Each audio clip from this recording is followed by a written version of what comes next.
Hello, and welcome to today's LOL Esports Roundup, where we go over the news from the last 10 days. And then we're going to recap the games from today in the LPL, LEC, and then preview tomorrow's pair of series in the LPL. Obviously, I've been away for a bit here. Sorry, I'm moving this closer. I was out of town. I had given you guys a heads up that was going to happen. Hopefully, you enjoyed the pre recorded content.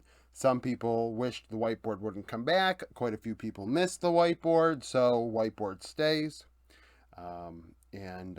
So 264 and 128 in my predictions. Those did not stop. I did those in post form for members only. News: Top Esports swapped out their coach 8 days ago. Crescent taking a leave of absence, 128, 99, and 9 as a coach, with Top Esports is 90 and 35. So a coach that's been around for a while and had a lot of success with Top Esports is out. Since leaving, Chie has been the coach, and I think they have gone 0-2 and are 13 and 19 in their career as a coach before this stint with Top. So that's the move they made, as Top are falling apart right now, big time. Definitely a team that is going off the rails. Ultra Prime signed Forge, a little too late. They're out of the playoffs, but looking to see what they might do for summer. Forge, with anyone's legend last year, put up a 3.7 KDA, 8.4 CS per minute, 73.6 KP. So more KP oriented in terms of getting around, making things happen. Anyone's legend fighting around him, not winning his matchups all that much. 465 damage per minute, 23.3 damage share. Definitely facilitator oriented. Gets around, like I said, doesn't deal a ton of damage. 21.3 gold share. That is third tier gold numbers, so we're looking at probably 80 carry in top lane, doing more damage for anyone's legend last year than Forge. 9 champions in 35 games. He's played 4 games for Ultra Prime since I went away. Ching has 2 pentas. The rookie did have some struggles this split. 1.8 KDA, 8.2 CS per minute on average, losing his matchups. 56.7 KP. That's like, you look at it and I say to myself, so you have a guy that's involved, Forge, with AL last split, and then you have Ching, who is not involved and not winning his matchups. 506 damage per minute, 25.9 damage share, 21.9 gold share, 8 champions, 28 games. I think that this is kind of premature, but Ultra Prime are trying to figure things out, which I think is fine. It isn't a bad thing to have another mid laner there, but at the same time, I do think Ching should get more of an opportunity. Nongshim, similar to Ultra Prime, Nongshim makes a move late in the split. They bring up Call Me. Call Me had a 3.4 KDA, 8.9 CS per minute, 68 KP with Nongshim Challenger.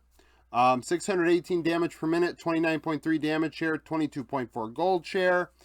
80 on average of 15 minutes, up under 100 gold, 4 CS, 200 XP. 3 solo kills across 26 games, played 10 champions. I thought that they've played well their 2 series since coming up. Forge, meh. But Call Me, I think, has done a fine job given the circumstances, with Nongshim looking like absolute shit. Fiesta, not great in mid lane. Lately, really struggling. 1.8 KDA, 8.5 CS per minute, 60.3 KP. 511 damage per minute, 27.1 damage share, 22.3 gold share. On average, down 200 gold, 3 CS, 165 XP at 15 minutes. 9 solo kills in 38 games, has played 14 champions. Probably should limit that champion pool down a bit to have a better opportunity of succeeding with other, build the foundation first. Not everything that you bring up from Challenger is going to work at the top level. Don't spread yourself thin trying to get scrim time and solo queue time with all these champions when you really have nothing you can fall back on. Nongshim have a lot of problems. Making this decision is not a surprise, similar to Ultra Prime. But Fiesta is a young player also. It's very similar, actually, just making sure I'm recording here. LPL recap from this morning. Ninja and Pajamas beat RNG. Ninjas were 4-10. RNG 21st. The power rankings at 7-7. Power rankings are updated tomorrow. Shadow was MVP. Dream went 8-1 and 16, 27% damage. I thought he got around, made things happen, did a good job. Zhu, 2-3-24 at support for Nip. And then Breathe, 7-9-1, 32% of RNG's damage. Breathe really took advantage of Invincible in this one. Solo killing him at one point in game 2. May have even done that in game 1. They went top lane a few times. And Invincible was... That's a funny thing, actually. They went top lane a few times to try and get Breathe behind. Breathe was on a Gwen. The Gwen actually takes over at times during the game, despite all that effort by Nip in top lane. Shadow did a lot of work, I think, on the Vi in game 1. Had like 8 kills. 8 kills might be underestimating how many he had. He really was impactful. And then game 2, he stole an objective, which kind of made up for what I would consider less than optimal play. Not to say he was bad, they won, but he was not as good in game 2 as he was in game 1. Game 2 on the Elise, I thought that Dream had a little more work being done in game 2 for Nip. Bot lane, Fodic was able to come through in big moments where RNG actually won that team fight with Gwen, and Fodic was able to get a kill on the trade that was able to stop RNG from really taking advantage of that opportunity. RNG continued to struggle. It's a mess. It's a mess. That is a fire, and it's unfortunate because they did give me some hope mid-split and kind of pissed the fire away. JDG and LGD. JDG 6th in the power rankings at 11-3, Wood 2-0, LGD who are 5-9. Ruler 9-0-11, 28% of damage was MVP, 369, 3-1-13. LPC 6-3-0, 32% of damage for LGD. So the way I viewed this game, game 1, super slow. I think JDG won with 9 total kills. Very slow. Very unlike JDG. Actually, honestly, that's setting up for LGD to have a chance, because JDG just want to hands diff you. And Ruler just seemed to rack up kills in this series in the early game that were really, they looked really easy, and they seemed to be just cleaning up. And it was hard to really identify who the MVP was with that in mind.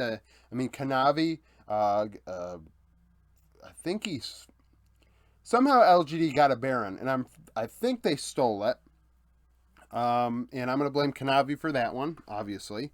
Kanavi had some ganks that were meh. And going mid lane towards Knight, one really sticks out to me. I think LGD actually got a kill for first blood in that game as a result. So it came down to 369 with the bot lane, and 369, 3-1-13 had a good KDA, but Ruler had a better one. LPC did find time to get kills, though, get positive in the loss. LEC, SKXL, SK 3-2, 14th in the power rankings, XL 2-3. Certus went 302 on Akali, 30% of damage was MVP. DOS 105 at support on a Soraka. Vethio 010, 29% of damage for XL. Very slow. I think SK won this game with 5 kills. 6 kills maybe.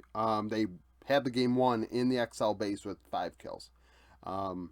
Very slow. It was Fred at Brion-like. But I will say, unlike Bro, when a team does this once in a while, it's nice to see that they can slow play and out macro an opponent, especially a team like SK against XL.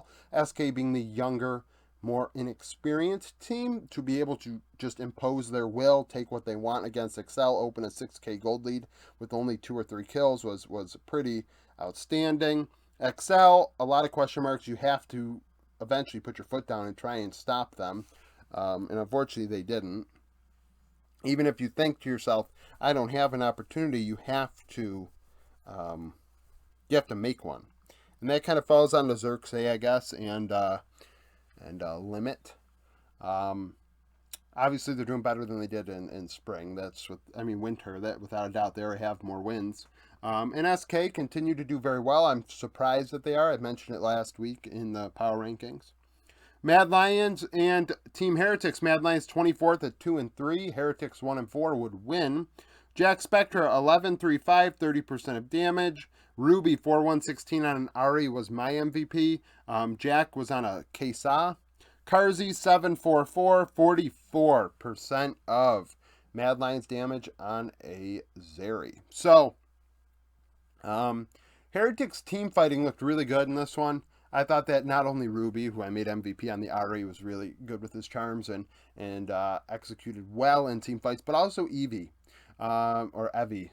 Evie in top lane in the 1v1 against Chasey, I would say he did not do as well as we would have liked, more like what Evie's been doing all year long. Unfortunately for the Japanese top laner, he is... I wouldn't say he's putting out like a bad performance that might hurt future Japanese players from trying to import out of Japan, but at the same time, he isn't doing them any favors.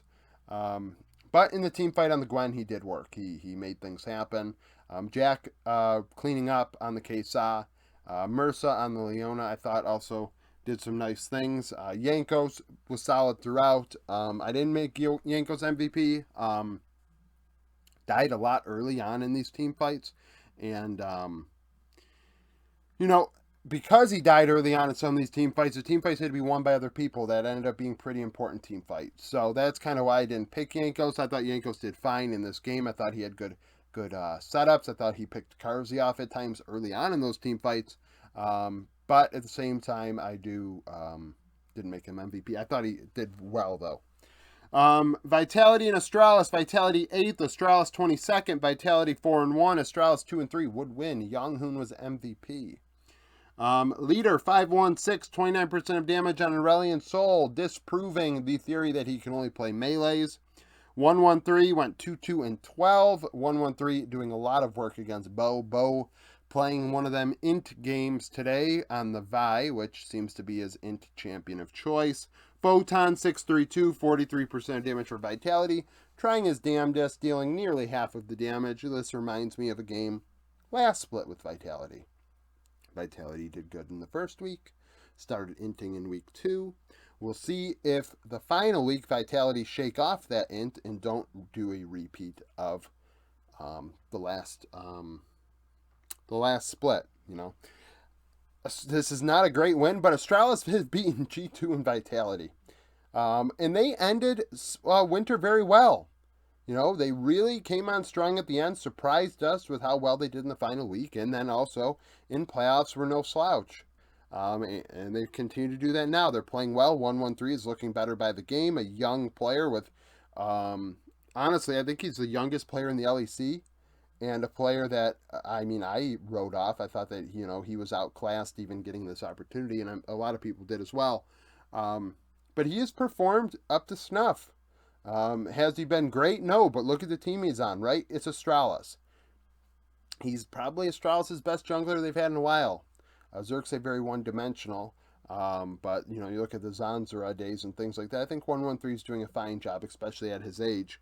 But Kabe and Yonghoon were MVP. I mean, the bot lane was MVPs, and I thought Yonghoon on the Annie was a little bit better than Kabe. What's sticking out to me in the early game, Kabe is supposed to stay in lane and not die, and he dies in the 2v1 against Vitality's bot lane as Yonghoon gets a kill mid. So that kind of sums up, in my opinion, why Yonghoon was MVP over Kabe. I thought that he just did more. BDS and G2. BDS 4-1 and 23rd in my power rankings. G2 7th at 3-2. G2 would win. Broken Blade was my MVP on a Gragas, going 4-0-10. Hansama went 7-4-5, 29% of damage on a Twitch. Crowny went 2-4-3, 32% of damage for BDS. Sorry about that spittle if you saw it on the camera. Back and forth game for a while, but then in the mid to late game, BDS once again showing maybe the difference between them and SK in that they could not win the key team fights when they needed to around objectives. Hansama on the Twitch really made some things happen. Even Caps had some nice moments, and I know that I think he already has a MVP vote. At least a couple people maybe have voted for him on the Discord. If you're not on the Discord, by the way, we do MVP voting after each game, and then we use that for the all-pro team, similar to how using player of the game points determines MVP. But nevertheless, BB with the Gragas had some really nice ultis in key moments. One sticks out to me where he got Crowny and was able to really secure a team fight and an important objective that really allowed G2 to do work. So G2 winning that one. BDS though had a great split thus far, 4-1.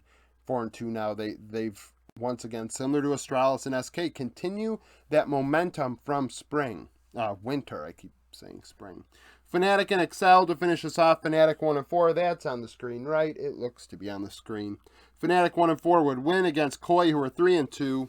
Humanoid 2-1-10, 33% of damage in mid. Razork 10-06 on the Vi was MVP. Sisgenda 1-4-2, 39% of damage for Koi on a Gnar. Koi went with a no damage composition. That really didn't work for them. Sisgenda got the better of Oscarinin in the early game, and the laning phase really beat the crap out of him. Oscarinin has struggled, right? But I really liked his perseverance in this game, turning it around on the GP, eventually returning the favor and solo killing Sisgenda later on. Obviously, GP being more of a late game champion, but that's beside the point that he returned and he made an impact after struggling in the early game. And a player that, honestly, I wouldn't have been shocked if he did fall off. You know, I've mentioned him last week in my top prospects video. I've mentioned before that even as a player I identified as somebody that deserved an opportunity. And thus far, he's struggled. There's a lot of pressure on him. You know, I saw a Yamato tweet. I shared it in the Discord where he was sorry for Oscar, and I feel similarly. You know, you end up on a tire fire in Fnatic. Every fan knows Fnatic is a mess, yet they still shit on Oscarinin. It doesn't make sense. I think they're just Wonder fanboys that are upset that Wonder's not playing. Now, I think Wonder should be playing, but the fact of the matter is, Fnatic has to do what they have to do, and the only moves they could have made was in top lane or the jungle based on, well, support was definitely going to happen, Advi and Ferrux, but between top and jungle, one of them had to come out because those were the two players, in my opinion, on the Academy roster that were worthy of getting an opportunity in the LEC, whether it was Oscarinin or Rabble. In the end, they go with top lane. You could have went with jungle. Today, Razork did great on the Vi, was a very good setup, really doing some serious work, picking off carries, doing what he had to do. As Koi 3-3, I mean, they went 4-5 in spring and were fine, right? I'm looking at Mad Lions. A lot of people are writing them off now that they're 2-4. Mad Lions can as long as they finish top 8, they have an easy, well, not easy, but they have a chance to still go to MSI, right? That second place finish really helps them if G2 win. Well, G2 has to win for Mad Lions to have a chance. Otherwise, Mad Lions need to finish very high again, right? AKA win. So, LPL for tomorrow. We've got 3 top 25 teams. Team We actually on the outside of that just barely. So, we could have a situation where all 4 of these teams are impacted tomorrow in the power rankings. Weibo 11th at 9-5, coming off of a win against Ninja in Pajamas. Team We 7-7, coming off of a win against LGD. In week 2 in summer, Weibo would win. 3 of the 10 starters overlap. That includes the top laners, the Shy and Bubu, as well as Shanks for Team We in mid lane. Weibo would win 2-1 in that one. The Shy went 10-5-10, 29% of damage. Bubu in the loss went 3-8-10, 22% of damage. So we'll see how that top lane matchup goes. And then OMG in top. OMG 20th in the power rankings at 8-6, coming off of a loss to EDG. Top Esports 10th in the power rankings, coming off of a loss against BLG. They're also 8-6. In week 6, Top would win in summer 2-1. 7 of the 10 starters overlap. The 3 players that do not are Wayward is out, Changtian is in, Rookie is in, and Knight is out for top, right? And then we have in bot lane at support, Cold is gone, and PP God is there. So the matchup highlighted was in the jungle. As a result, Tien went 8-6-25, 11% of Top's damage in the win. Aki 3-8-8, 10% of damage in the loss. So that's it for the roundup. Thank you for watching. If you liked the video, like it, subscribe to the channel for daily League of Legends content. Follow me on Twitter, join the Discord, become a supporter, and thank you for watching.